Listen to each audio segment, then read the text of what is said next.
like forever. Yeah, including both streams. And we talked about how in Georgia machines went down, stopped working. Like, oh, okay. And then I remember covering live a pipe burst, so they had to stop.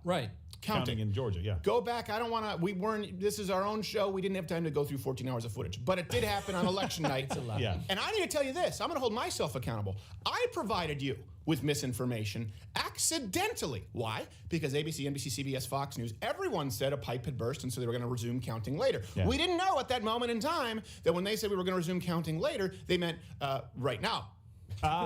So I presented you with misinformation because I believed that a pipe had burst on me. I'm holding myself accountable. There you go. It doesn't look like that happened, and they did not stop counting. But that's what all of us were fed the night of the election.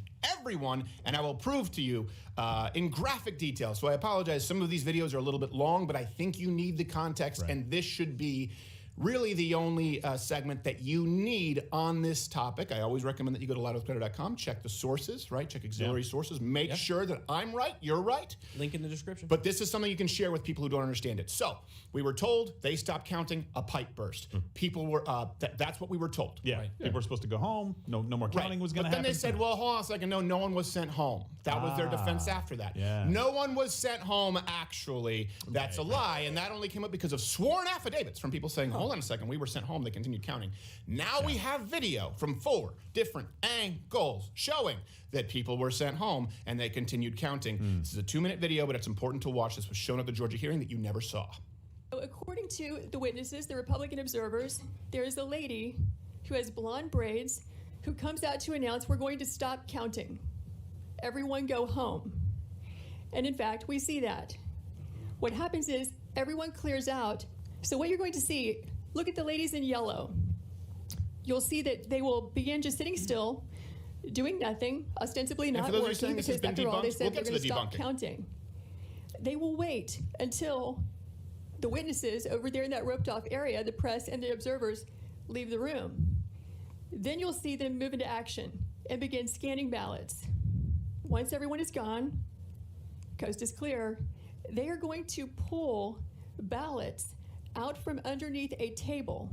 There you go. So now they're going to start pulling these ballots out from underneath. Notice that lady in the purple, because we'll go back to her in a little bit. This table, the black one, was placed there by the lady with the blonde braids. Okay, so 8:21. You'll notice the table's not there at all. Here it comes. There's the table going in that we're talking about where the ballots were obscured. That lady who's moving it is the lady with the blonde braids. She's dressed differently in the morning, so it took us a while to figure out that's the same person that you see at night with the blue apron on who's yelling for everyone to leave and who stays behind to help tabulate ballots after they've all left. Yeah, I saw 4 suitcases come out from underneath the table. So he just pulled one out. So what are these ballots doing there, separate from all the other ballots? And why are they only counting them whenever the place is cleared out with no witnesses? These machines can process about 3,000 ballots an hour. That's pivotal because we'll show some numbers there that matter. Machines there. I know it's off-putting to listen to Elizabeth Holm from Theranos narrate this. We believe that could easily be, and probably is certainly, beyond the margin of victory in this race. Because if it's only 3 scanners working for 2 hours, right, that's 18,000 ballots that went through. And so if we were to sit here for the next 2 hours, what we would see is that this operation just goes on and on and on. But most people can't be bothered to sit there for 2 hours. I can, Michael. It's on you. Well, you should. For crying out loud. Jesus. This is one of the, now, of course, the argument is like, well, no, actually, no one was sent home. We'll get to that in a second. Yeah. Hold on. First off, did you have to? Those people all rushed out of there faster when they pull the pterodactyl's ass on the Flintstone and Fred slides down the brontosaurus. And they played closing time. Don't fact check that. That's not true. But I'm just exaggerating to make a point. Yeah. Wait, well, it's like you stopping the show right now and being like, okay, we're done streaming. And I'm like, okay, should I leave? Yeah. I don't know, it's up to you. We've done that.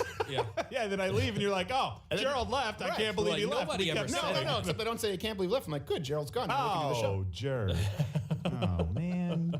Okay, Where's your Christmas spirit? This was presented. And what was interesting was for several days, Snopes, factcheck.org, Washington Post, no Pinocchios, no PolitiFact meter, no mostly true, mostly false, nothing. It was only a fact check from some broad who's a photographer in Seattle.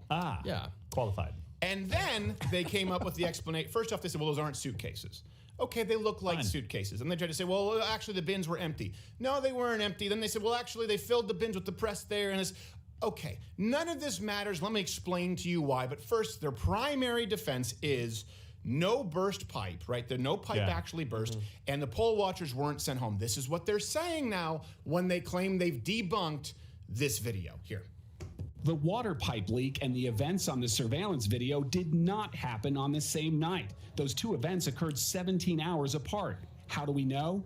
We were there. Early this morning, we were told there is... Why are you wearing a Target jacket? The workers leaving were those who opened the ballot envelopes, and once they were done processing that batch, they went home. At about 10 o'clock, there was one person working the polls who told everyone in the room to leave. No announcement was ever made to leave. Was anyone actually told to leave, or just that they were done counting? Purple lady. They were made to leave. So it was done in contravention of the statute. Both 11 Alive journalists on site that night independently confirmed to me that they were not told to leave, but they were told counting was done for the night. Okay, well, first off, that's important because then the guy said, no, counting. We clearly saw the counting didn't stop. Yes. No. How is that better? Pick a bullshit lane. So the claim was that there were envelope people and then there were counters. Right, there were cutters. So the cutters, they sent the cutters home. Right. But who would not have understood at all that they were simply cutters. These are people who, you have people in sworn affidavits saying, no, actually we were told to leave. And at that point, all the press left, which just tells me the press is retarded. Yeah. Right? This is also why they don't want to admit, like, no, we all left. And by the way, the people you say right there, this is the difference. This is what's important. It's like fighting somebody else when you have a 100-pound vest on. Yeah. Are they under oath, under penalty of perjury? The people who told you that? Because the people who went along with your original story are. And they said they were told to go home, which is what you told us. So we have what you told. This is what they're saying now. Yep. But it doesn't matter because that's not what you told us. And I don't just mean a couple of people online with internet conspiracy theories. What I mean is the night we covered the election, every single major news media outlet, including the place that airs Sesame Street, PBS, repeatedly quoted the election officials and directors. So I would like to get that guy under oath. Here's my thing right now. We'll show this. We need to have some subpoenas and subpoenas. Enunciation is key. you got it. Enunciate the subpoenas. We need to have subpoenas, members of the press and the election officials. Okay, members of the press, did you willingly lie? Or were you given false information, in which case the election officials should be held under oath under penalty of perjury? Because both groups can't have made a mistake. Right. Both groups can't have made a repeated mistake, and now you just go, oh, well, hold on a second, we made a mistake. Someone needs to be held accountable, because on election night, this is the exact story you saw everywhere. There is now a hitch in the tabulation of votes. I'm standing in Fulton County. Fulton County includes a chunk of Atlanta. Downtown Atlanta is State Farm Arena, where the Atlanta Hawks play.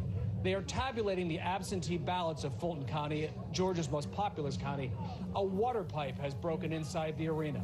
They had counted 86,000 absentee ballots. We don't know how many more they have yet to tabulate, but all the tabulation of those ballots has now stopped. Also, there was a water pipe that burst in the State Farm Arena where they're tabulating votes. At least 50,000 votes, we believe, right there were paused. So CNN and NBC need to fire people. It caused, according to officials, a 3 to 4 hour delay. They decided to stop counting last night. We have only 24% in. And then Fulton has also been slow going. They were delayed because of a pipe that burst earlier. And within half an hour of him arriving at 5 this morning, a pipe had burst at the State Farm Arena, where they were scanning and tabulating the last batch of mail-in and absentee votes. From Georgia, apparently at the State Farm Arena, they were delayed 4 hours because of a water pipe burst in that room.